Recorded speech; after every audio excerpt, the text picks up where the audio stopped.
Welcome, seekers of inner peace, to another profound journey on the Silent Temple. Today, we're diving deep into the psychology of reactions, Buddha's guide to mastering the mind.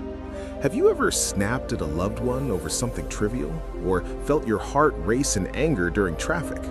Our reactions shape our lives, but what if I told you the ancient wisdom of Buddha holds the key to transforming them? Over the next hour, we'll explore how Siddhartha Gautama, the Buddha, taught us to observe, understand, and master our minds.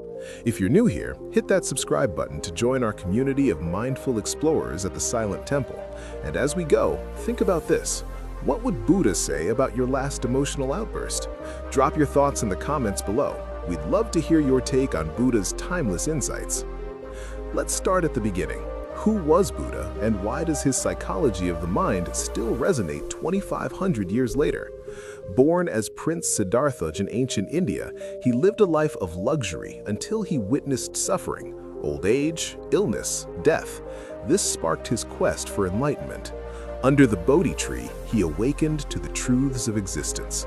Buddha wasn't a god, he was a human who cracked the code of the human mind. His teachings, rooted in observation and meditation, align remarkably with modern psychology. Think cognitive behavioral therapy. It echoes Buddha's idea that our thoughts create our reality. Imagine this. You're scrolling through social media, see a post that triggers jealousy, your mind races. Why not me? That's a reaction. Buddha called these sankharas, mental formations born from ignorance. In his first noble truth, he said life is dukkha, suffering or unsatisfactoriness. Our reactions amplify it. But here's the hope. The other truths show a path out. Section 1. Understanding reactions, the root of suffering. Buddha taught that reactions stem from three poisons: greed, hatred, and delusion. Greed makes us cling. Hatred pushes us away. Delusion blinds us to truth. Picture a monkey jumping from branch to branch. That's the mind, says Buddha in the Dhammapada. Just as a monkey swinging through the trees grabs one branch and lets it go only to seize another, so too, that which is called thought, mind, or consciousness arises and disappears continually both day and night. How does this play out? Let's take anger. A colleague criticizes your work, boom, reaction. Heart pounds, words fly. Buddha's insight: this isn't the event, it's your attachment to ego. In psychology, it's like the amygdala hijack. Your emotional brain overrides reason. Buddha's fix? Mindfulness. Observe the reaction without judgment. Try this now. Close your eyes for 10 seconds. Feel your breath. Notice any thoughts bubbling up? That's the start. Story time. The Buddha once encountered an angry Brahmin who insulted him. Buddha calmly asked, "If you offer a gift and it's not accepted, who does it belong to?" The Brahmin said, "Me." Buddha replied, "I don't accept your anger." Boom, masterclass in non-reaction. How can we apply this? Next time anger rises, pause. Ask, is this greed for approval? Hatred for the person? Delusion about control?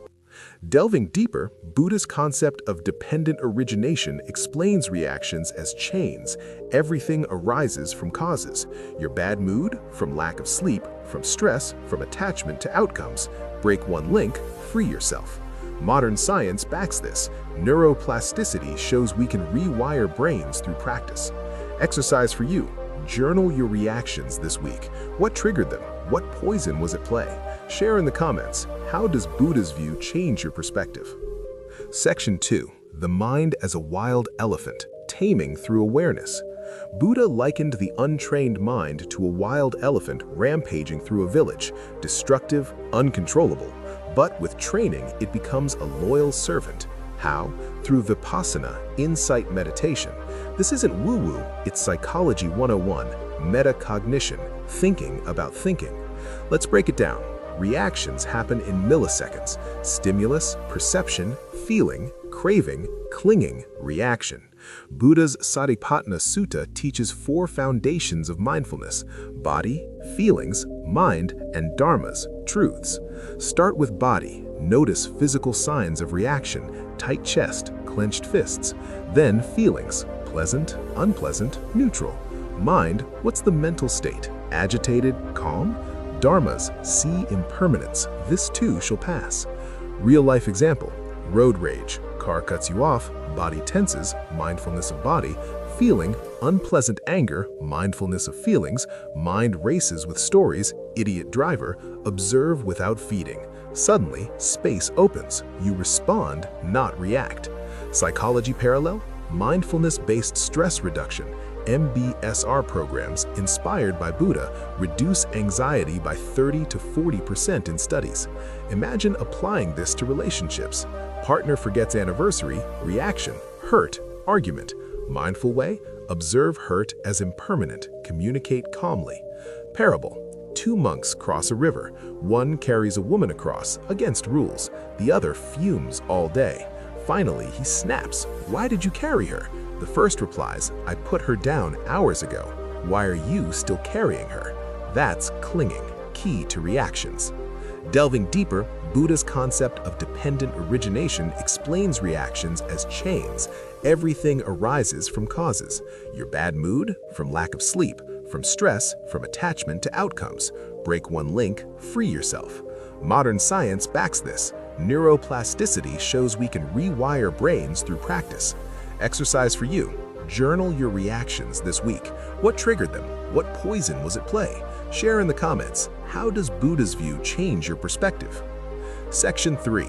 Mastering emotions, from reaction to response. Now the toolkit. Buddha's Noble Eightfold Path. Right view, intention, speech, action, livelihood, effort, mindfulness, concentration.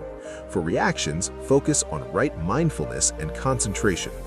Right view, see things as they are. Impermanent, unsatisfactory, non-self. No permanent I to defend, so less reactive. Anatta is huge. Psychology calls it the illusion of self. Reactions defend this ego. Dissolve it. Peace follows. Practice metta meditation, loving kindness. Start with self. May I be free from suffering. Then others, even enemies. Studies show it increases empathy, reduces reactive anger. Story: the Buddha's cousin Devadatta tried to kill him multiple times. Buddha responded with compassion, understanding Devadatta's suffering. Result: no escalation. In daily life, boss yells, reaction, defend. Response: empathize. Maybe they're stressed. Speak kindly. Buddha on equanimity, like a mountain unmoved by winds. Cultivate through meditation. Apps like Insight Timer make it easy. Start with 5 minutes daily. Science: meditation thickens the prefrontal cortex and shrinks the amygdala, less reactive. Section 6. Reactions in the modern world, applying Buddha today. Smartphones, work stress, politics, reactions everywhere. Buddha would say, same mind, same solutions. Social media, algorithm feeds reactions. Practice digital detox, mindful scrolling. Work, deadlines trigger panic. Breathe, prioritize with right effort. Relationships, arguments from miscommunication. Right speech, kind, true, timely. Global issues, climate anxiety. React with despair or respond with action. Buddha, compassionate action without attachment to results. Case study: the Dalai Lama, Buddha's lineage, exiled yet joyful, masters reactions through practice. Section 7. Common pitfalls and myths. Myth: Buddhism is passive. No, it's active non-reaction, wise response. Pitfall: suppressing emotions. Buddha: observe, not repress. Another: I'm not reactive. We all are, until enlightened. Humor: Buddha walks into a pizza shop, says, "Make me one with everything." Cashier asks for change. Buddha smiles. Change comes from within. Conclusion: wrapping up the journey.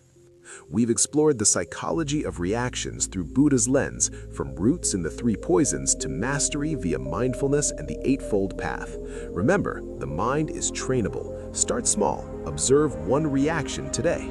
If this resonated, subscribe to the Silent Temple for more enlightening content, and comment below. What's one insight from Buddha that you'll apply to your reactions? Let's build a community of mindful masters. Thank you for joining. May you find peace. Namaste.